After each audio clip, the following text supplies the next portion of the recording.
ಸೀತಾ ಅಲ್ಲಿಂದ ಲಕ್ಷ್ಮಿ ಅವರ ರೂಮಿಗೆ ಬಂದು ನಿಲ್ಲುವಳು. ಇಂದಿನಿಂದ ಜೀವನ್ ಬಂದಾಗ ವೆಂಕಟೇಶ್ ಅವರಿಗೆ ವಿಷಯ ಗೊತ್ತಾಗಿದೆ ಎಂಬುದು ತಿಳಿದು, ಏನು ಜೀವನ್ ಹೀಗೆ ಮಾಡೋದಕ್ಕೆ ಕಾರಣ? ತಪ್ಪಾಯಿತು ಮಾವ, ಅದು ನಾನು ಬೇಕಂತ ಮಾಡಲಿಲ್ಲ. ಅವಳು ನನ್ನ ಆಫೀಸ್ನಲ್ಲಿ ವರ್ಕ್ ಮಾಡ್ತಿದ್ಲು, ಆದರೆ ತುಂಬ ಒಳ್ಳೆಯವಳು. ತುಂಬ ಸಲ ಹೇಳಿದ್ದಾಳೆ ಸೀತನ ಮುಂದೆ ವಿಷಯ ಹೇಳಿ ಅಂತ, ಆದರೆ ಧೈರ್ಯ ಬರ್ತಿದ್ದಿಲ್ಲ. ಆದರೆ ಇವತ್ತು ಅವಳಿಗೆ ಜನ ಏನೋ ತೊಂದರೆ, ಅದಕ್ಕಾಗಿ ಸೀತಾಗೆ ಎಲ್ಲ ಹೇಳಿದ್ದೀನಿ. ನಕ್ಷತ್ರ, ಸೀತಾ ಏನೇ ಶಿಕ್ಷೆ ಕೊಟ್ಟು ಅನುಭವಿಸಲು ರೆಡಿ ಇದ್ದಾಳೆ. ವೆಂಕಟೇಶ್, ಆದರೆ ತಪ್ಪು ಮಾಡಿದ ಅವಳಲ್ಲ ನೀನು, ಅವಳ್ಯಾಕೆ ಶಿಕ್ಷೆ ಅನುಭವಿಸೋದು? ಅಪ್ಪ, ನಿಮಗೆ ಮೊದಲೇ ಗೊತ್ತಿತ್ತಾ ಎಂದು ಆಶ್ಚರ್ಯವಾಗಿ ನೋಡಿದಾಗ, ಜೀವನ್ ಪಾರ್ವತಿಗೆ ಲಾಸ್ಟ್ ಟೈಮ್ ಬಂದಾಗ ತೊಂದರೆ ಕೊಟ್ಟಿದ್ದಾನೆ, ಅಲ್ಲದೆ ಗೀತಾಗೂ ಸಹ. ನೆನ್ನೆ ವೃಷಭ್ ಹೇಳಿದ್ದಾನೆ, ಪಾರು ವೃಷಭ್ ಮುಂದೆ ಹೇಳಿದಾಳೆ. ಆಗ ಸೀತಾ ಕೋಪದಿಂದ ಜೀವನ್ ಕಾಲರ್ ಹಿಡಿದು, ಏನ್ರಿ ನೀವು, ಇನ್ನೂ ಎಷ್ಟು ಜನ ಬೇಕು? ಇನ್ನೊಬ್ಬಳು ಕಟ್ಕೊಂಡಿದ್ದು ಅಲ್ಲದೆ ನನ್ನ ತಂಗಿ ತಮ್ಮನ ಹೆಂಡತಿ ಕೂಡ ಬೇಕಾ? ನಿಮಗೂ ಒಬ್ಬಳು ಹೆಣ್ಣು ಮಗಳಿದ್ದಾಳೆ ಅನ್ನೋ ಯೋಚನೆ ಇಲ್ವಾ? ಛೀ, ಇಷ್ಟು ದಿನ ಇಂಥವನ ಜೊತೆ ಜೀವನ ಮಾಡಿದ್ದೇನೆ ನಾನು. ತಪ್ಪಾಯಿತು ಸೀತಾ, ಇನ್ನು ಮುಂದೆ ಇಂಥ ತಪ್ಪನ್ನು ಮಾಡಲ್ಲ. ನನ್ನ ಕ್ಷಮಿಸಿ ಬಿಡು. ನೀ ಏನೇ ಶಿಕ್ಷೆ ಕೊಟ್ಟರು ಅನುಭವಿಸೋಕ್ಕೆ ರೆಡಿ, ಆದರೆ ನಿನ್ನ ಬಿಟ್ಟು ಇರೋಲ್ಲ ಪ್ಲೀಸ್. ಅದು ಸಾಧ್ಯ ಇಲ್ಲ. ನಾನು ಯಾವತ್ತೂ ನಿಮ್ಮ ಜೊತೆ ಬರೋಲ್ಲ. ಸರಿ, ಬರಬೇಡ. ನನ್ನ ಮಕ್ಕಳನ್ನು ಕರೆದುಕೊಂಡು ಹೋಗ್ತೇನೆ, ನೀನು ಇಲ್ಲೇ ಇರು. ನಾನು ನನ್ನ ಮಕ್ಕಳನ್ನು ಕಳಿಸೋಲ್ಲ. ಅವಳ ಕೈಯಲ್ಲಿ ನನ್ನ ಮಕ್ಕಳು ಬೆಳೆಯೋದು ನನಗಿಷ್ಟ ಇಲ್ಲ. ಅವಳ ಬಗ್ಗೆ ಒಂದು ಅಕ್ಷರನೂ ಮಾತಾಡಬೇಡ. ಅವಳು ಎಂಥವಳಂತ ನನಗೆ ಗೊತ್ತು. ನಿನ್ನ ವಿಷಯ ಗೊತ್ತಿದ್ದು ಏನು ಅನ್ನದೆ ನನ್ನ ತಾಯಿಗೂ ಆಸರಿಯಾಗಿದ್ದಾಳೆ. ಅಂದರೆ ಅತ್ತೆಗೆ ಈ ವಿಷಯ ಗೊತ್ತಾ? ಗೊತ್ತು. ನೀನು ಇಲ್ಲಿಗೆ ಬಂದಾಗಲೆಲ್ಲ ಅವಳೇ ನನ್ನ ತಾಯಿಯನ್ನು ಜೋಪಾನ ಮಾಡ್ತಿದ್ಲು. ನಮ್ಮ ತಾಯಿ ಎಷ್ಟೇ ವಿರೋಧಿಸಿದ್ರು ಮತ್ತು ಅಲ್ಲೇ ಇದ್ದು ಅಮ್ಮ ಏನೇ ಅಂದರೂ ಅನಿಸಿಕೊಂಡು ಸೇವೆ ಮಾಡಿ ಅಮ್ಮನ ಪ್ರೀತಿ ಪಡೆದಿದ್ದಾಳೆ. ನಾನು ನಿಮ್ಮನ್ನು ಎಷ್ಟೊಂದು ಪ್ರೀತಿ ಮಾಡ್ತಿದ್ದೆ, ಆದರೆ ನನ್ನ ಹಿಂದೆ ಮೋಸ. ಪ್ರೀತಿ ಅಂದರೆ ಏನು?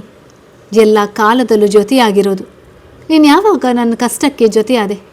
ನನ್ನ ಹಣಕಾಸಿನ ತೊಂದರೆಯಾಗಿ ನಿನ್ನ ಒಡವೆ ಕೊಡು, ಒತ್ತೆ ಇಟ್ಟು ಪ್ರಾಬ್ಲಮ್ ಸಾಲ್ವ್ ಮಾಡ್ತೀನಿ, ಬಿಡಿಸಿಕೊಡ್ತೀನಿ ಅಂತ ಕೇಳಿಲ್ವಾ? ನೀನು ಕೊಡಲಿಲ್ಲ. ನನಗಿಂತ ಬಂಗಾರನೇ ಹೆಚ್ಚಾಯಿತು ನಿನಗೆ. ಆವಾಗಲೇ ನಿನ್ನ ಯೋಗ್ಯತೆ ತಿಳಿದು ಬಿಟ್ಟು. ಆದರೆ ಆ ಟೈಮ್ನಲ್ಲಿ ನಕ್ಷತ್ರ ತನ್ನ ಒಡವೆ ಕೊಟ್ಟು ಕೂಡಿಟ್ಟ ಹಣನೂ ಕೊಟ್ಟು ಸಹಾಯ ಮಾಡಿದ್ಲು. ಅದಕ್ಕೆ ಬದಲಾಗಿ ನೀವು ಅವಳಿಗೆ ಜೀವನವೇ ದಾನ ಮಾಡಿದ್ರಿ ಅಲ್ವಾ? ಸಂದರ್ಭ ಆಗಿತ್ತು. ಒಂದಿನ ಆಫೀಸ್ಗೆ ಬಂದಾಗ ಜ್ವರ ಹೆಚ್ಚಾಗಿ ತಲೆ ಸುತ್ತಿ ಬಿದ್ದಿದ್ಲು. ಅವತ್ತು ನಾನೇ ಹಾಸ್ಪಿಟಲ್ಗೆ ಕರೆದುಕೊಂಡು ಹೋಗಿ ವಾಪಸ್ ಮನೆಗೆ ಬಿಟ್ಟಾಗ ಅವಳ ಮನೆ ಸುತ್ತಲೂ ಅವಳಿಗೆ ತುಂಬ ಚುಚ್ಚಿ ಮಾತನಾಡಿದರು. ವೆಂಕಟೇಶ್, ಆ ಹುಡುಗಿಗೆ ಯಾರೂ ಇಲ್ವೋ ಜೀವನ್? ಇಲ್ಲ ಮಾವ, ಅಜ್ಜಿ ಇದ್ದಾಳಂತೆ, ತೀರಿ ಹೋದ್ಲಂತೆ. ನಾನು ಮನೆಗೆ ಡ್ರಾಪ್ ಮಾಡಲು ಹೋದಾಗ ಸುತ್ತಲೂ ಜನ, ಅಜ್ಜಿ ಸತ್ಲು, ಇನ್ಯಾರು ಬಂದರೂ ಇವಳ ಮನೆಗೆ ಕೇಳುವವರಿಲ್ಲ, ಇಂಥವರು ಇಲ್ಲಿ ಇರಬಾರ್ದು ಅಂತ ಮಾತನಾಡಿ ಕತ್ತಾರು. ಆಗ ನಕ್ಷತ್ರ ನನ್ನ ತೋರಿಸಿ, ಇವರು ನನ್ನ ಮದುವೆ ಆಗೋ ಹುಡುಗ ಅಂತ ಹೇಳಿದ್ಲು. ನಾನೇ ಒಂದು ಕ್ಷಣ ಗಾಬರಿಯಾದಾಗ ನಕ್ಷತ್ರ ನನ್ನ ಕೈ ಹಿಡಿದು ಹೊಳಗೆ ಕರೆದೊಯ್ದ್ಲು. ತಪ್ಪಾಯ್ತು ಸರ್, ಆದರೆ ನೀವೇ ನನ್ನ ಮದುವೆಯಾಗಿ, ನಿಮ್ಮ ಮದುವೆ ಆದರೂ ಚಿಂತೆ ಇಲ್ಲ. ನನ್ನ ಕುತ್ತಿಗೆಗೆ ತಾಲಿ ಕಟ್ಟಿ ನಾನು ಇಲ್ಲೇ ಇರ್ತೀನಿ. ಯಾವುದೇ ಕಾರಣಕ್ಕೂ ನಿಮ್ಮ ಪ್ರೀತಿಯನ್ನು ಕೇಳೋಲ್ಲ, ನಿಮ್ಮ ಆಸ್ತಿಯಲ್ಲಿ ಪಾಲು ಕೇಳೋಲ್ಲ ಅಂದಳು.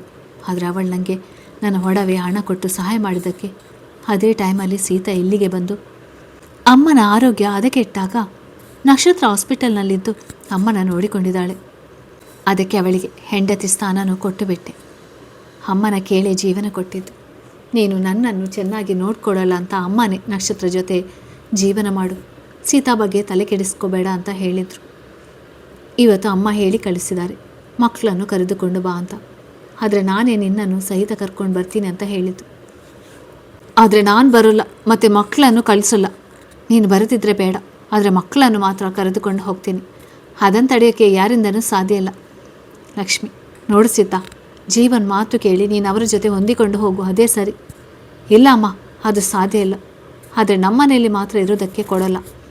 ಅಮ್ಮ, ಕಿರಿಚಬೇಡ, ಇದು ನಿನಗೆ ತವರು ಮನೆ ಅಷ್ಟೇ. ಆವಾಗ ಇವಾಗ ಬರ್ಬೋದು, ನೀನು ಪರ್ಮನೆಂಟ್ ಅಡ್ರೆಸ್ ಅಲ್ಲೇ ಇರೋದು.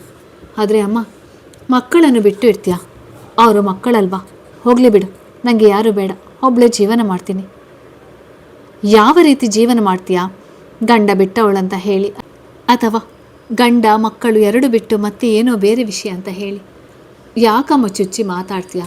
ಇದರಲ್ಲಿ ನಿಂದೇ ತಪ್ಪಿದೆ. ಜೀವನ ಬಗ್ಗೆ ಹತ್ಯೆ ಬಗ್ಗೆ ಕೇರ್ ತಗೊಂಡಿದ್ರೆ ಈ ಪರಿಸ್ಥಿತಿ ಬರ್ತಿರಲಿಲ್ಲ. ಆದರೆ ಈಗ ಕೈ ಮೀರಿದೆ. ನೀನು ಸೋತು ನಡಿಲೇಬೇಕು. ಆದರೆ ಅಮ್ಮ, ಮುಂಜಾನೆ ನಮ್ಮ ಪಾರ್ವತಿಗೆ ಮಾತಾಡಿದೆ ಅಲ್ವಾ, ಆವಾಗ ಆ ಹುಡುಗಿಗೆ ಎಷ್ಟು ನೋವಾಗಿರ್ಬೋದು ಅಂದರು. ಅಷ್ಟು ಮಾತು ಹೇಳಿದ್ರು ನಿನ್ನ ಮಾತಿಗೆ ಏನು ಅನ್ನದೆ ಸುಮ್ಮನೆ ಇತ್ತು. ತಪ್ಪಾಯ್ತಮ್ಮ, ನಂದೇ ತಪ್ಪು. ಪಾರಿಗೆ ತುಂಬ ಮಾತಾಡಿದೆ. ನೀನಷ್ಟೇ ಅಲ್ಲ, ನಿನ್ನ ತಂಗಿನೂ ತುಂಬ ಮಾತಾಡಿದಾಳೆ. ಅವಳಿಗೂ ಬುದ್ಧಿ ಕಲಿಸಬೇಕು. ಈಗ ನಿನ್ನ ವಿಷಯ ಹೇಳು. ಅಮ್ಮ, ಅದು ನನಗೆ ವಿಚಾರ ಮಾಡೋದಕ್ಕೆ ಟೈಮ್ ಬೇಕು. ಸರಿ ಆದರೆ ಅವರ ಜೊತೆ ಹೋಗುವುದೇ ಒಳ್ಳೆಯದು. ಗಂಡನ ಜೊತೆ ಇದ್ದಾಗಲೇ ನಿನಗೆ ಮರ್ಯಾದೆ. ನೀನು ಯೋಚನೆ ಮಾಡು. ಸರಿ ಅಮ್ಮ. ವೆಂಕಟೇಶ್, ಜೀವನ ಇನ್ನು ಮುಂದೆ ಆದರೂ ಚೆನ್ನಾಗಿ ಜೀವನ ಮಾಡಿ ಒಳ್ಳೆಯ ಗುಣ ಕಲಿಯಿರಿ. ಏಕೆಂದರೆ ಮಕ್ಕಳು ನಿಮ್ಮನ್ನು ಅನುಸರಿಸ್ತಾರೆ, ಅದಕ್ಕೆ ಹೇಳೋದು. ತಪ್ಪಾಯ್ತು ಮಾವ, ಇನ್ನು ಮುಂದೆ ಚೆನ್ನಾಗಿರ್ತೀನಿ, ಯಾರಿಗೂ ನೋವು ಕೊಡೋಲ್ಲ. ಹೋಗಿ ಮಲಗಿ, ಟೈಮ್ ಆಯಿತು. ಬೆಳಿಗ್ಗೆ ವೃಷಭ ಬೇಗ ಇದ್ದಾಗ, ಪಾರು ಇನ್ನು ಮಲಗಿದಾಗ ವೃಷಭ ಅವಳನ್ನು ಪಕ್ಕದಲ್ಲಿ ಮಲಗಿಸಿ ಹೇಳುವಾಗ, ಪ್ಲೀಸ್ ರೀ, ಇನ್ನು ಸ್ವಲ್ಪ ಮಲಗ್ತೀನಿ, ನಾನು ಹೀಗೆ ಮಲ್ಕೊಳ್ತೀನಿ. ನನಗೆ ನಮ್ಮ ಮನೆಯಲ್ಲಿ ನಿನ್ನ ಜೊತೆ ಈ ರೀತಿ ಮಲ್ಕೋಬೇಕು ಅಂತ ತುಂಬ ಆಸೆ. Please please. ವೃಷಭ್ ಸ್ಮೈಲ್ ಕೊಟ್ಟು, ಪಾರು, ನಾನು ಯಾರು ಅಂತ ಗೊತ್ತಾ? ನಾನು ಡ್ರೈವರ್. ನಿಮಗೆ ನಾನೇ ಯಾವಾಗಲೂ ಜೊತೆಯಾಗಿರೋದು. ನಿಮ್ಮ ಹೃದಯದಲ್ಲಿ ನನ್ನ ಬಿಟ್ಟು ಯಾರಿಗೂ ಜಾಗ ಇಲ್ಲ ಅಲ್ವಾ ಎಂದು ಮುಖ ನೋಡಿದಾಗ, ಅವತ್ತೇ ಅದಕ್ಕೆ ನನ್ನ ಹೆದೆ ಮೇಲೆ ನಿನ್ನ ಹೆಸರು ಬರೆದಿದ್ಯಾ. ಡ್ರೈವರ್ ಅನ್ಬೇಡ್ವೆ, ನೋಡು ಪನಿಷ್ಮೆಂಟ್ ಕೊಡ್ತೀನಿ. ನಿನ್ನೆ ರಾತ್ರಿ ಅಂದಿದ್ದೀನ ಅಂದರೂ ಕೀಸ್ ಕೊಟ್ರಿ, ಅದಕ್ಕೆ ನಾನು ಹಾಗೆ ಕರಿತೀನಿ. ಈಗಲೂ ಕೀಸ್ ಕೊಡ್ತೀನಿ ಎಂದು ಮುತ್ತಿಡುವಾಗ, ಬೇಡ, ಬೆಳಿಗ್ಗೆನೇ ಬಾಯಿ ಮುಖ ತೊಳೆದೆ, ಚಿಚಿಚಿ ಎಂದು ಅಲ್ಲಿಂದ ಹೇಳುವಳು. ಸರಿ ಬಿಡು, ಒಂದು ಕಪ್ ಟೀ ಮಾಡು, ಬೇಗ ಹೋಗಬೇಕು. ಸರಿ, ನೀವು ಫ್ರೆಶ್ ಆಗಿ ಮತ್ತೆ ಸ್ನಾನ ಮಾಡಲ್ವಾ? ಮನೆಗೆ ಹೋಗಿ ಸ್ನಾನ ಮಾಡ್ತೀನಿ, ಅರ್ಜೆಂಟ್ ಕೆಲಸ ಇದೆ. ಅಲ್ಲಿನ ಪರಿಸ್ಥಿತಿ ಹೇಗಿದೆ ಅನ್ನುವ ಚಿಂತೆಯಾಗಿದೆ. ಆಯಿತು ಎಂದು ಪಾರು ಅಡುಗೆ ಕೋಣೆಗೆ ಬಂದು ಟೀ ಮಾಡುವಾಗ ವೃಷಭ ಫ್ರೆಶ್ ಆಗಿ ಹಿಂದಿನಿಂದ ತಬ್ಬಿಕೊಂಡು ನಿಲ್ಲುವನು. ಫಸ್ಟ್ ಟೈಮ್ ಅಲ್ವಾ ನೀನು ನನಗೆ ಟೀ ಮಾಡಿ ಕೊಡೋದು? ನಿಮ್ಮನೇಲಿ ಎಲ್ಲದಕ್ಕೂ ಕೆಲಸದವರಿದ್ದಾರೆ, ಏನು ಮಾಡಲಿ? ಸುತ್ತಲೂ ನೋಡುತ್ತಾ, ಮಾವ ಅತ್ತೆ ಕಾಣ್ತಾ ಇಲ್ವಾ? ಪಪ್ಪ ಅಮ್ಮನ ಸ್ಕೂಲ್ ಬೇಗ ಇದೆ ಅಂತ ಬಿಡಕ್ಕೆ ಹೋಗಿದ್ದಾರೆ. ಪಪ್ಪ ವಾಪಸ್ ಬರ್ತಾರೆ, ನಿನ್ನೆ ರಾತ್ರಿನೇ ಹೋದರು. ತಗೊಳ್ಳಿ, ಟಿಫಿನ್ ಮಾಡಿ, ಅಷ್ಟರಲ್ಲಿ ಟೀ ಆಗುತ್ತೆ. ಥ್ಯಾಂಕ್ಸ್ ಕಣೆ. ಆಗಲೇ ಮಾಡಿದಾ? ಇಲ್ಲ, ಅಮ್ಮ ಡಬ್ಬಕ್ಕೆ ಅಂತ ಮಾಡಿತ್ತು. ಅಲ್ಲಿ ಹೋಗಿ ಏನಾಗಿದೆ ಅಂತ ಫೋನ್ ಮಾಡಿ ಹೇಳಿ. ಎಲ್ಲ ಅಕ್ಕನಿಗೆ ಗೊತ್ತಾಗಿದೆ. ಬಾವು ಮಕ್ಕಳನ್ನು ಕರೆದುಕೊಂಡು ಹೋಗಲು ರೆಡಿಯಾಗಿದ್ದಾನೆ. ಆದರೆ ಅಮ್ಮ ಅಕ್ಕನಿಗೂ ಹೋಗು ಅಂತ ಹೇಳಿದಾರಂತೆ. ವಿಚಾರ ಮಾಡೋಕ್ಕೆ ಟೈಮ್ ಕೇಳಿದಾಳೆ ಅಕ್ಕ. ಇದೆಲ್ಲ ನಿಮಗೆ ಹೇಗೆ ಗೊತ್ತು? ನಿನ್ನೆ ನನ್ನ ಜೊತೆ ಇದ್ದಿದ್ದಲ್ವ ನೀವು? ಹಾಗೆ ವೃಷಭ್ ನಗುತ್ತಾ ಅಪ್ಪ ಕಾಲ್ ಮಾಡಿ ಹೇಳಿದ್ದು. ಅಲ್ಲಿಯವರೆಗೂ ಎಚ್ಚರವಾಗಿದ್ದೆ. ಎಲ್ಲ ಮಾತನಾಡಿದ ಮೇಲೆ ಫೋನ್ ಮಾಡುವಂತ ಅಮ್ಮನಿಗೆ ಹೇಳಿದ್ದೆ. ಅದಕ್ಕೆ ಫೋನ್ ಮಾಡಿದರು. ಆವಾಗ ನೀನು ಮಲಗಿದ್ದೆ. ಸೂಪರ್ ತಲೆ. ಹಾಗಾದರೆ ನನ್ನ ಬಿಟ್ಟು ಹೋಗ್ಬೋದಾಗಿತ್ತು. ಇಲ್ಲಿ ಇರುವ ಅವಶ್ಯಕತೆ ಏನಿತ್ತು? ಅತ್ತೆ ಮಾವನಿಗೆ ಬೇಜಾರಾಗಬಾರ್ದಂತ ಫಸ್ಟ್ ಟೈಮ್ ಮನೆಗೆ ಬಂದು ಹಾಗೆ ಹೋದರೆ ತಪ್ಪಾಗಲ್ವಾ? ಒಳ್ಳೆ ಸಾಫ್ಟ್ವೇರ್ ಇದೆ ನೋಡು. ಆಯಿತು, ನಾ ಬರ್ತೀನಿ, ನೀವು ಹುಷಾರಾಗಿರು. ಆರೋಗ್ಯ ಜೋಪಾನ. ಸರಿ, ಬಾಯ್ ವೃಷಭ್. ಮುಂದೆ ಹೋಗಿ ನಂತರ ಹಿಂದೆ ತಿರುಗಿದಾಗ ಪಾರು ಕಣ್ಣಲ್ಲಿ ಏನೋ ಅಂದಾಗ, ಏನೋ ಮರೆತಿದ್ದೀನಿ ಅನ್ನಿಸ್ತಿದೆ. ಏನು ಮರೆತಿದ್ದೀರಾ? ಮೊಬೈಲಾ? ಏನೋ ನಿನ್ನ ಹತ್ತಿರ ಇರುವಂಥದ್ದೇ ಎಂದು ಅವಳ ಹತ್ತಿರ ಬಂದು ಅವಳ ತುಟಿಗೆ ಮುತ್ತಿಟ್ಟು ಸಾರಿ ಎಂದು ಓಡುವನು. ನಿಮ್ಮನ್ನ ಎಂದು ಬೆನ್ನಟ್ಟುವಾಗ ಬಾಗಿಲಿಗೆ ಹೋಗಿ ತಿರುಗಿದಾಗ ಶಾಂತಪ್ಪ ಅವರು ಬರುವರು. ಮಾವ, ಅರ್ಜೆಂಟ್ ಕೆಲಸ ಇದೆ, ಅದಕ್ಕೆ ಬರ್ತೀನಿ. ಸರಿ, ಹುಷಾರು. ಮನೆಯಲ್ಲಿ ಎಲ್ಲರನ್ನೂ ಕೇಳಿದೆ ಅಂತ ಹೇಳಿ.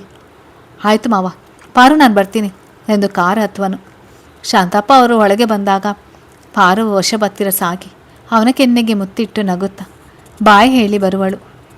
ವೃಷಭ್ ಕೆನ್ನೆ ಮೇಲೆ ಕೈ ಆಡಿಸಿ ಕಾರ್ ಸ್ಟಾರ್ಟ್ ಮಾಡುವನು. ಗೀತಾ ವಿನಯ್ಗೆ ಕಂಟಿನ್ಯೂ ಫೋನ್ ಟ್ರೈ ಮಾಡುವಾಗ ಫೋನ್ ಹತ್ತದೆ ಪೇಚಾಡುವಾಗ ಅಲ್ಲಿಗೆ ಬಂಟಿ ಬಂದು, ಆಂಟಿ, ನಿಮ್ಮ ಮೊಬೈಲ್ನಿಂದ ಮಾಮಿಗೆ ಫೋನ್ ಹಚ್ಚಿಕೊಡಿ, ನಾನು ಮಾತಾಡ್ತೀನಿ. ಹೋಗೆ, ನನ್ನ ಚಿಂತೆ ನನಗೆ, ನಿಂದೇನು ತಲೆನೋವು? ಯಾಕೆ ಆಂಟಿ ಮಾಮಿ ವಿಷಯಕ್ಕೆ ಅಷ್ಟೊಂದು ಕೋಪ ಮಾಡ್ಕೊಳ್ತೀರಾ? ಒಳ್ಳೆಯವರಲ್ವಾ ಅವರು? ಅವಳು ಅಷ್ಟರಲ್ಲಿ ಅಲ್ಲಿಗೆ ವೃಷಭ್ ಬಂದಾಗ ಬಂಟಿ ಮಾತು ಕೇಳಿಸಿ, ಬಂಟಿ, ನಾನು ಫೋನ್ ಹಚ್ಚಿಕೊಡ್ತೀನಿ ಬಾ. ಖುಷಿಯಿಂದ ಹೊಡುತ್ತಾ ವೃಷಭ್ ಹತ್ತಿರ ಸಾಗಿ, ಪ್ಲೀಸ್ ಮಾಮ, ಫೋನ್ ಹಚ್ಚಿಕೊಡು. ತಗೋ, ಮಾತಾಡು, ಏನು ಮಾತಾಡಬೇಕು? ಅವರಿಗೆ ನಿನ್ನೆ ಗೀತಾ ಆಂಟಿ ಅಮ್ಮ ತುಂಬ ಬೈದ್ರಲ್ಲ, ಅದಕ್ಕೆ ಅವರ ಪರವಾಗಿ ಸಾರಿ ಕೇಳಬೇಕು, ಮತ್ತು ಅವರ ಹೆಲ್ತ್ ಹೇಗಿದೆ ಅಂತ ಕೇಳಬೇಕು. ವೃಷಭ್ ಬಂಟಿ ಮುಖ ನೋಡಿ, ಎಷ್ಟೊಂದು ಬುದ್ಧಿ ಇದೆ ನಿನಗೆ. ಪಾರು ಬೇಜಾರು ಮಾಡ್ಕೊಂಡಿಲ್ಲ. ಎಲ್ಲಿ ಹೋಗಿದ್ದಾರೆ? ಮತ್ತೆ ರಿಂಗ್ ಆದರೂ ರಿಸೀವ್ ಮಾಡ್ತಿಲ್ಲ. ಅವಳು ಅಮ್ಮನ ಮನೆಗೆ ಹೋಗಿದ್ದಾಳೆ. ಆಮೇಲೆ ನೋಡಿ ಫೋನ್ ಮಾಡ್ತಾಳೆ. ಆಗ ನಾನೇ ನಿಂಗೆ ಕೊಡ್ತೀನಿ, ನೀನು ಮಾತನಾಡುವೆಯಂತೆ. ಸರಿ ಮಾಮ ಎಂದು ಓಡುತ್ತಾ ಹೋಗುವಳು. ವೃಷಭ್ ಗೀತಾ ಮುಖ ನೋಡಿದಾಗ ಗೀತಾ ತಲೆ ತಗ್ಗಿಸಿ ನಿಲ್ಲುವಳು. ಏನಾಯಿತು? ಹುಡುಗನ ತಂದೆ ತಾಯಿ ಹುಡುಗ ಯಾವಾಗ ಬರ್ತಾರೆ? ನಾಳೆ ಲಾಸ್ಟ್ ಡೇ. ಆ ನಂತರ ನಾನು ತೋರಿಸಿದ ಹುಡುಗನನ್ನೇ ಮದುವೆ ಆಗೋದು, ಇದೇ ಫೈನಲ್ ಎಂದು ಮುಂದೆ ಹೋಗುವನು. ಇದನ್ನು ಕೇಳಿಸಿಕೊಂಡ ಲಕ್ಷ್ಮಿ ಅವರು ಗಾಬರಿಯಾಗಿ ನಿಂತಾಗ ಹಿಂದಿನಿಂದ ವೆಂಕಟೇಶ್ ಅವರು, ಲಕ್ಷ್ಮಿ, ಇವಳದು ಒಂದು ಸ್ಟೋರಿ ಇದೆ. ಏನೇ ಆಗಲಿ ನಮಗೆ ಒಳ್ಳೆಯ ರೀತಿಯಲ್ಲಿ ಮಕ್ಕಳನ್ನು ಬೆಳೆಸೋಕ್ಕೆ ಬರಲಿಲ್ಲ. ಹಾಗೆ ಯಾಕೆ ಹೇಳ್ತೀರಾ? ನಮ್ಮ ಪಾಪು ಒಳ್ಳೆ ಮಗ ಅಲ್ವಾ? ಪಾರ್ವತಿ ಜೊತೆ ಎಷ್ಟೊಂದು ಸಹನೆಯಿಂದ ಹೊಂದಿಕೊಂಡು ಹೋಗ್ತಿದ್ದಾನೆ. ಒಂದಿಷ್ಟು ವಿಚಾರ ಮಾಡದೆ ಯಾರೋ ಏನೋ ಅಂದರು ಅಂತ ಆ ಹುಡುಗಿಗೆ ತನ್ನ ಬಾಳನ್ನು ಕೊಟ್ಟಿದ್ದಾನೆ. ಅವನು ನಮ್ಮ ಮಗನೇ ತಾನೆ, ಮತ್ತು ಹಾಸ್ಟೆಲ್ನಲ್ಲಿ ಬೆಳೆದಿದ್ದಾನೆ ಅಂದರೂ ಎಲ್ಲರ ಬಗ್ಗೆ ವಿಚಾರ ಮಾಡ್ತಾನೆ. ಅದೊಂದು ನಮ್ಮ ಪುಣ್ಯ. ಒಳ್ಳೆ ಮಗ ಸೊಸೆ ಪಡೆದಿದ್ದೇವೆ. ಈಗ ಇವಳದೇನು? ಅಮ್ಮ, ಗೀತಾ ಮಾಲಾ ಅವರ ಮಗನನ್ನು ಪ್ರೀತಿ ಮಾಡ್ತಿದ್ದಾಳೆ. ಆದರೆ ಅವನ ಬ್ಯಾಕ್ಗ್ರೌಂಡ್ ಸರಿಯಿಲ್ಲ. ಮತ್ತೆ ಅಯ್ಯೋ, ಮೊದಲೇ ಬೇಡ. ಆ ಹೆಂಗಸು ಸರಿ ಇಲ್ಲ. ನಮ್ಮ ಪಾರ್ವತಿಗೆ ಅವತ್ತು ಕಣ್ಣೀರು ಹಾಕಿಸಿದ್ದು ಅವಳೇ ಅಲ್ವಾ? ಹೌದಮ್ಮ ಅವರೇ, ಗೀತಾಗೆ ತಾಳ್ಮೆ ಕಡಿಮೆ. ಮಾಲಾ ಜೊತೆ ಜೀವನ ಮಾಡೋದು ಕಷ್ಟ ಆಗುತ್ತೆ. ಆದರೆ ನಾನು ಫಾರಿನಲ್ಲಿರ್ತೀನಿ ವಿನಯ್ ಜೊತೆ. ಲಕ್ಷ್ಮಿ ಅವರು ಗೀತಾ ಮುಖ ನೋಡಿದಾಗ ತಲೆ ತಗ್ಗಿಸಿ ನಿಲ್ಲುವಳು. ನಿಮ್ಮನ್ನ ಏನು ಹೇಳ್ತಿದ್ದಾನೆ ಅಂತ ತಿಳಿತಾ ಇದೆಯೋ ಇಲ್ವೋ? ಅವ್ನು ಸರಿ ಇಲ್ವಂತೆ, ಅದಕ್ಕೆ ಬೇಡ ಅಂತ. ಆದರೆ ಅಮ್ಮ, ನಾನು ತುಂಬ ಪ್ರೀತಿ ಮಾಡ್ತಿದ್ದೀನಿ, ಪ್ಲೀಸ್ ಅಮ್ಮ. ಸರಿ, ಅವನ ವಿಷಯ ಏನೇನು ಗೊತ್ತು ಹೇಳು. ಅದು ಫ್ಯಾಮಿಲಿ ಬಗ್ಗೆ ಏನೂ ಹೇಳಿಲ್ಲ. ನನ್ನೇ ಮದುವೆ ಆಗ್ತೀನಿ ಅಂತ ಹೇಳಿದ್ದಾರೆ. ಪಾಪು ಎಲ್ಲೋ ಏನೋ ಮಿಸ್ ಹೊಡಿತಿದೆ. ಮಾಲಾನೇ ಅಲ್ವಾ ಪಾರುಗೆ ಫೋನ್ ಮಾಡಿ ತೊಂದರೆ ಕೊಟ್ಟಿದ್ದು. ಮತ್ತು ಇವಳ ಜೊತೆ ಲವ್ ಮಾಡೋದು ಅವರ ಮಗ ಅಂದರೆ ಇದರ ಹಿಂದೆ ಏನಾದರೂ ಇರ್ಬೋದಾ? ಆಗ ರಶಾಬ್ಗೂ ಅನುಮಾನ ಬಂದು, ಹೌದಮ್ಮ, ಏನೋ ಇದೆ ಅನ್ನಿಸ್ತಿದೆ. ನಿನ್ನೆ ಪಾರು ಫ್ರೆಂಡ್ ರಘು ಭೇಟಿಯಾಗಿ ವಿನಯ್ ಫೋಟೋ ತೋರಿಸಿದಾಗ ಯಾವುದೇ ಕಾರಣಕ್ಕೂ ಅವನ ಜೊತೆ ಮದುವೆ ಮಾಡಬೇಡಿ, ಸರಿ ಇಲ್ಲ, ಆಲ್ರೆಡಿ ಫಾರಿನ್ನಲ್ಲಿ ಒಂದು ಹುಡುಗಿ ಜೊತೆ ಅಫೇರ್ ಇದೆ ಅಂದ. ಗೀತಾ, ನಾನು ಇದನ್ನು ನಂಬೋಲ್ಲ. ನಾನು ಮಾತ್ರ ವಿನಯ್ ಜೊತೆ ಮದುವೆ ಆಗ್ತೀನಿ. ಲಕ್ಷ್ಮಿ, ನಿಮಗೆ ನಂಬು ಅಂತ ಹೇಳ್ತಾ ಇಲ್ಲ. ಅವನ ಬಗ್ಗೆ ತಿಳಿಯಬೇಕಾಗಿದ್ದು ನಮ್ಮ ಕರ್ತವ್ಯ, ಅದಕ್ಕೆ. ವೆಂಕಟೇಶ್, ಆಯಿತು, ಇವತ್ತು ಅವರಿಗೆ ಹುಡುಗನ ಕರೆದುಕೊಂಡು ಬಾ ಅಂತ ಹೇಳು. ನೆಕ್ಸ್ಟ್ ವೀಕ್ ಅವನ ಜೊತೆ ನಿನ್ನ ಮದುವೆ. ಇದು ಆಗದೇ ಇದ್ದರೆ ಅದೇ ಮುಹೂರ್ತದಲ್ಲಿ ನಾನು ತೋರಿಸಿದ ಹುಡುಗನ ಮದುವೆ ಆಗಬೇಕು. ಇದಕ್ಕೇನು ಹೇಳ್ತೀಯಾ? ಆಯ್ತಪ್ಪ, ಆದರೆ ನಾನು ಅವರ ಫ್ರೆಂಡ್ ಮೀಟ್ ಆಗಬೇಕು. ಅವರು ಫೋನ್ ರಿಸೀವ್ ಮಾಡ್ತಾ ಇಲ್ಲ. ಲಕ್ಷ್ಮಿ, ಮನೆಯಿಂದ ಹೊರಗಡೆ ಹೋಗೋದಕ್ಕೆ ಅವಕಾಶ ಇಲ್ಲ. ಮನೆಯಲ್ಲೇ ಫೋನ್ನಲ್ಲೇ ಏನು ಮಾತಾಡ್ತೀಯೋ ಮಾತಾಡು. ನಿಮ್ಮ ತಂದೆ ಕೊಟ್ಟ 1 ವಾರ ನಿಂದೆ. ಆ ನಂತರ ನಾವು ಹೇಳಿದ ರೀತಿಯಲ್ಲೇ ನಿನ್ನ ಜೀವನ. ಮದುವೆ ಆದಮೇಲೆ ನೀನೇ ಬದಲಾಗ್ತೀಯ. ಬೇರೆಯವರನ್ನು ನಾನು ಮದುವೆ ಆಗೋಲ್ಲ. ಅದಕ್ಕೆ ನಿಮಗೆ ಟೈಮ್ ಕೊಡ್ತಾ ಇರೋದು 1 ವಾರ. ಅಷ್ಟರಲ್ಲಿ ನಿಮಗೆ ಬೇಕಾದದ್ದು ಪಡ್ಕೊ. ಆಗಲಿಲ್ಲ ನಾವು ಹೇಳ್ದಾಗೆ ಕೇಳಬೇಕು. ಅವರು ಒಂದು ವೇಳೆ ಫಾರಿನ್ ಹೋಗಿದ್ರೆ ಅಲ್ಲಿಂದ ಬರೋದಕ್ಕೆ ಟೈಮ್ ಬೇಕು. 1 ವಾರದಲ್ಲಿ ಬರದೇ ಇದ್ದರೆ ಅಲ್ಲಿ ನಂಬರ್ಗೆ ಕಾಲ್ ಮಾಡು. ಅದು ನನ್ನ ಹತ್ತಿರ ಇಲ್ಲ. ವೃಷಭ್ ಮಾತಾಡಿ. ನಿಮಗೆ ಎಷ್ಟು ಟೈಮ್ ಬೇಕು?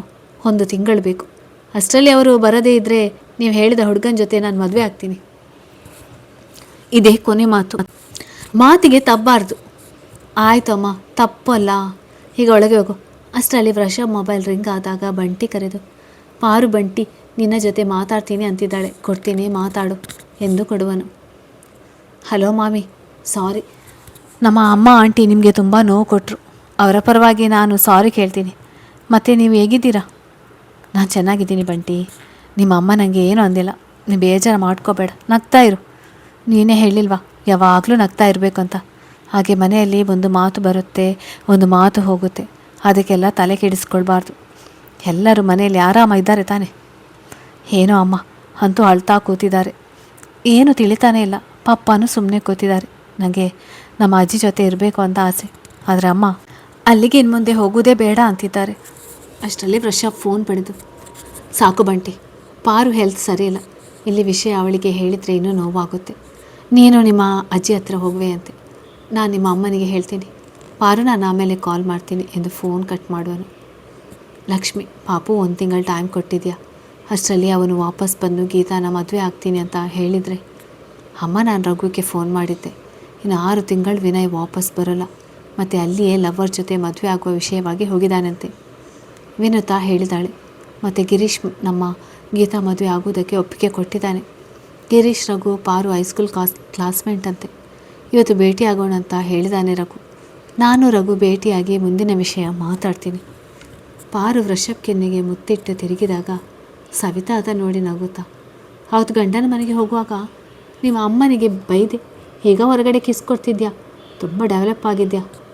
ಪಾರು ನಾಲಿಗೆ ಕಚ್ಚುತ್ತಾ, ಸಾರಿ ಅತ್ತಿಗೆ, ನೀವು ನೋಡಿದ್ರಾ ನಾನಷ್ಟೇ ಅಲ್ಲ, ನಿಮ್ಮ ಅಣ್ಣ ನಿಮ್ಮ ಅಪ್ಪನೂ ನೋಡಿದರು. ಎಲ್ಲ ಒಳಗೆ ಮುಗಿಸಿ ಹೊರಗಡೆ ಬರೋದಲ್ವಾ? ಅಯ್ಯೋ ಎನ್ನುತ್ತಾ ಮುಖ ಮುಚ್ಚಿಕೊಂಡು ಒಳಗೆ ಹೋಗುವಾಗ ಸವಿತಾ ಪಾರು ಕೈ ಹಿಡಿದು ತನ್ನ ಮನೆಗೆ ಕರೆದೊಯ್ಯುವಳು. ಅದಕ್ಕೆ ಪಪ್ಪ ಆಫೀಸ್ ಹೋದ್ಮೇಲೆ ಬರ್ತೀನಿ, ಮನೆಯಲ್ಲಿ ಅಣ್ಣ ಇದ್ದಾರೆ, ನನಗೆ ನಾಚಿಕೆ ಆಗುತ್ತೆ ಎಂದು ಕೈ ಬಿಡಿಸಿಕೊಂಡು ತನ್ನ ಮನೆಗೆ ಹೋಡುವಳು. ಪಪ್ಪ ನೀವು ಸ್ನಾನ ಮಾಡಿ. ಇಲ್ಲಮ್ಮ, ಒಂದು ಪೇಷಂಟ್ ಇದೆ, ಆಮೇಲೆ ಸ್ನಾನ ಮಾಡ್ತೀನಿ. ನಾನು ಸ್ನಾನ ಮಾಡ್ತೀನಿ ಎಂದು ಪಾರು ಸ್ನಾನ ಮಾಡಿ ರೆಡಿಯಾಗಿ ಟಿಫಿನ್ ಮಾಡಿ ಫ್ರೆಂಡ್ಗೆ ಫೋನ್ ಮಾಡಿದಾಗ ಪೆಲ್ಸಿ ಭೇಟಿ ಆಗುವೆನೆಂದು ಹೇಳಿದಾಗ, ಸರಿ ನಾನು ಮನೇಲೇ ಇದ್ದೀನಿ, ಇಲ್ಲೇ ಬರ್ತೀಯಾ ಅಥವಾ ನಾನೇ ಎಲ್ಲಿ ಬರಬೇಕು ಹೇಳು? ಇಲ್ವೇ, ನಾನೇ ನಿಮ್ಮ ಮನೆಗೆ ಬರ್ತೀನಿ. ಸರಿ ಬಾ. ಶಾಂತಪ್ಪ ಅವರು ಆಫೀಸ್ ಹೋದ್ಮೇಲೆ ಪಕ್ಕದ ಮನೆ ಅತ್ತಿಗೆ ಜೊತೆ ಮಾತಾಡುತ್ತಾ, ಅದಕ್ಕೆ ಚಿನ್ನು ಪ್ರೀತಿ ಕಾಣಿಸ್ತಾ ಇಲ್ಲ? ಅದೇ ಕಣೆ, ಫೋನ್ನಲ್ಲಿ ಹೇಳಿದ್ನಲ್ಲ ನಿಮ್ಮ ಅಣ್ಣನ ವಿಷಯ, ಅಲ್ಲಿಗೆ ಕರೆದುಕೊಂಡು ಹೋಗಿದ್ದಾರೆ. ಓ ಹೌದಾ, ಹೇಗಿದ್ದಾರೆ ಅವರು? ತುಂಬ ಒಳ್ಳೆಯವಳು, ಈಗ ಪ್ರೆಗ್ನೆಂಟ್ ಇದ್ದಾಳೆ. ಹೌದಾ, ಖುಷಿಯ ವಿಷಯ. ನಾನು ಅದನ್ನೇ ಹೇಳಿದೆ. ನನ್ನ ಮಕ್ಕಳು ಅವರ ಮನೆಯಲ್ಲಿ ಓಡಾಡಿದ ಮೇಲೆ ಆಗಿದ್ದಕ್ಕೆ ಅವಳಿಗೆ ನನ್ನ ಮಕ್ಕಳ ಮೇಲೆ ತುಂಬ ಪ್ರೀತಿ. ಅದಕ್ಕೆ ಅವಾಗವಾಗ ಫೋನ್ ಮಾಡಿ ಮಕ್ಕಳನ್ನು ಕರೆದುಕೊಂಡು ಬಾ ಅಂತ ಹೇಳ್ತಾಳೆ. ನಾನು ಕಳಿಸ್ತೀನಿ. ಅವಳ ಗಂಡ ತುಂಬ ಒಳ್ಳೆಯವನು, ನನ್ನ ಮೇಲೆ ತಂಗಿಗಿಂತ ಹೆಚ್ಚು ಪ್ರೀತಿ. ನಾನೇ ತುಂಬ ಬೈದಿದ್ದೆ, ಆದರೆ ನನ್ನ ಗಂಡನ ಮನಸ್ಸಿನಲ್ಲಿ ಮತ್ತು ಅವಳ ಮನಸ್ಸಿನಲ್ಲಿ ಅಂಥ ಕೆಟ್ಟ ಮನೋಭಾವ ಇಲ್ಲ. ನಿಜವಾದ ಪ್ರೀತಿ ಹಾಗೆ ಅದಕ್ಕೆ ತಪ್ಪು ಮಾಡುವುದಕ್ಕೆ ಕೊಡೋಲ್ಲ. ಅವಳೇ ಇವರಿಗೆ ಬುದ್ಧಿ ಹೇಳ್ತಾಳೆ. ಮಕ್ಕಳಿಗೆ ಏನಾದರೂ ಒಂದಿಷ್ಟು ಸೇವಿಂಗ್ ಮಾಡು, ಒಳ್ಳೆ ಶಿಕ್ಷಣ ಕೊಡು, ಒಳ್ಳೆ ಜೀವನ ಮಾಡು. ಇವರು ತುಂಬ ಬದಲಾಗಿದ್ದಾರೆ. ಸರಿ, ಅದಕ್ಕೆ ಸಂತೋಷ ಆಯಿತು. ನೀವು ಈಸಿಯಾಗಿ ತೆಗೆದುಕೊಂಡಿದ್ದೆ, ಖುಷಿಯಾಗಿದೆ. ಅಷ್ಟರಲ್ಲೇ ಅಲ್ಲಿಗೆ ಫೆಲ್ಸಿ ಬಂದಾಗ ಅದಕ್ಕೆ ನನ್ನ ಫ್ರೆಂಡ್ ಬಂದಳು. ನಾನು ಆಮೇಲೆ ಸಿಗ್ತೀನಿ ಎಂದು ಫ್ರೆಂಡ್ನ ಕರೆದುಕೊಂಡು ಮನೆಗೆ ಹೋಗುವಳು. ಮಾಲ, ಅಣ್ಣ ನಾನೇ ಜ್ಯೋತಿ ಸೀಮಂತ ಮಾಡ್ತೀನಿ.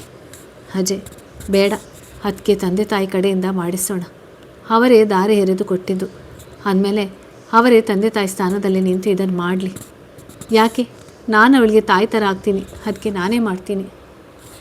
ಆವಾಗ ನಿಮ್ಮ ದೊಡ್ಡ ಮಗಳನ್ನು ನಮ್ಮ ಅಣ್ಣನಿಗೆ ಕೇಳಿದರೆ ಕೊಡಲಿಲ್ಲ. ಈಗ ಜ್ಯೋತಿಗೆ ಸೀಮಂತ ಮಾಡೋ ಅವಶ್ಯಕತೆ ಇಲ್ಲ. ನಿಮ್ಮ ಸಂಬಂಧ ಆವಾಗ ಬೇಡ ಅಂದಾಗಲೇ ಮುಗಿದಿದೆ. ಈಗ ಜೋಡಿಸ್ಕೊಳ್ಬೇಡಿ. ಆದರೆ ನಾನು ಅವಳಿಗೆ ಹೇಳಿ ಏನು ಅಂತ? ನೀವು ನಮ್ಮ ಅಣ್ಣನ ಎಷ್ಟೊಂದು ವಿರೋಧಿಸಿ ನಿಮ್ಮ ಮಗಳನ್ನು ಕೊಡಲ್ಲ ಅಂದಾಗ ನಮ್ಮ ಅಣ್ಣ ಎಷ್ಟು ಒದ್ದಾಡಿದ್ದಾನೆ ಅನ್ನೋದು ನಂಗೆ ಗೊತ್ತು. ಅಮ್ಮ ಅಪ್ಪನ ಮುಂದೆ ಅತ್ತಿಗೆ ಜೊತೆ ಚೆನ್ನಾಗಿ ಮಾತಾಡಿ ಒಬ್ಬನೇ ಒಳಗೆ ಎಷ್ಟು ಕೊರಗಿದ್ದಾನೆ. ಈಗ ಅತ್ತಿಗೆ ಸಹ ಅವನ ನೆನಪಿನಲ್ಲೇ ಕೊರಗ್ತಿದ್ದಾಳೆ. ಅಂದರೂ ಈಗನೂ ಅತ್ತಿಗೆ ತೊಂದರೆ ಕೊಡ್ತಾ ಇದ್ದೀರಾ? ನಾನೆಲ್ಲಿ ತೊಂದರೆ ಕೊಟ್ಟಿದ್ದೀನಿ? ಅವಳೇ ವಿನುತಾ ರಿಸೆಪ್ಷನ್ನಲ್ಲಿ ಮರ್ಯಾದೆ ತೆಗೆದ್ಲು. ಅದಕ್ಕೆ ಕಾರಣ ನೀವೇ. ಅತ್ತಿಗೆಗೆ ಕುಡಿಸಿದ್ದೀರಾ, ಅದರಿಂದ ಅತ್ತಿಗೆ ಆ ರೀತಿ ಮಾತನಾಡುವಾಗಾಯಿತು. ಈಗ ನೀವು ಜ್ಯೋತಿ ಸೀಮಂತ ಮಾಡೋದು ಬೇಡ. ಅತ್ತೆ ಮಾವನಿಗೆ ಹೇಳ್ತೀನಿ, ಅವರೇ ಮಾಡಲಿ. ನೀವು ಇಲ್ಲಿಂದ ಮನೆಗೆ ಹೋಗಿ. ಕೋಪದಿಂದ ತನ್ನ ಕೈಯನ್ನು ಇರಿಸಿಕೊಳ್ಳುತ್ತಾ ಹೋಗೋಳು. ಆಗ ಅಜಯ್ ತಂದೆ ಮಾತಾಡಿ, ಯಾಕೆ ಅಜಯ್, ಮಾಲ ಮಾಡಿದರೆ ಏನಾಗ್ತಿತ್ತು? ಬೇಡಪ್ಪ, ನಮ್ಮ ಅಣ್ಣನಿಗೆ ಅತ್ತಿಗೆಗೆ ನೋವು ಕೊಟ್ಟವರ ಕಡೆಯಿಂದ ನನಗೆ ಸಂಬಂಧಪಟ್ಟ ಯಾವ ಕೆಲಸ ಮಾಡೋದು ಬೇಡ. ನೀವು ಮಾವನಿಗೆ ಫೋನ್ ಮಾಡಿ ಹೇಳಿ, ಅವ್ರು ಮಾಡ್ತಾರೆ. ಅಜಯ್ ತಾಯಿ ಮಾತಾಡಿ, ಹೌದು ರೀ, ಈಗಲೂ ಸಹ ಹುಡುಗಿ ಬಗ್ಗೆ ಚಿಂತೆ ಇಲ್ಲ ಮಾಲಾಗೆ. ಅಜಯ್, ಸುಶೀಲಾ ಅವರಿಗೆ ಫೋನ್ ಹಚ್ಚಿಕೊಡು, ನಾನೇ ಹೇಳ್ತೀನಿ. ಅಜಯ್ ರೂಮ್ಗೆ ಬಂದಾಗ ಹಿಂದೆಯೇ ಜ್ಯೋತಿ ಬಂದು, ರೀ, ನಿಮ್ಮ ಅಣ್ಣ ಪಾರು ಅಕ್ಕನ ಇಷ್ಟಪಟ್ಟಿದ್ದಿಲ್ವಾ? ಇಲ್ಲ, ಅತ್ತೆ ಮಗಳನ್ನು ಇಷ್ಟಪಟ್ಟಿದ್ದ. ಕೇಳಿದಾಗ ಕೊಡಲ್ಲ ಅಂದ್ಲು. ಅದಕ್ಕೆ ಅತ್ತಿಗೆ ನೋಡಿದ್ದು. ಮನೆಯಲ್ಲಿ ಅಪ್ಪ ಅಮ್ಮನಿಗೆ ಇಷ್ಟವಾಗಿದ್ದಕ್ಕೆ ಅಣ್ಣನು ಅಮ್ಮನ ಮಾತಿಗೆ ಬೆಲೆ ಕೊಟ್ಟು ಅದಕ್ಕೆ ಮದುವೆ ಆದ.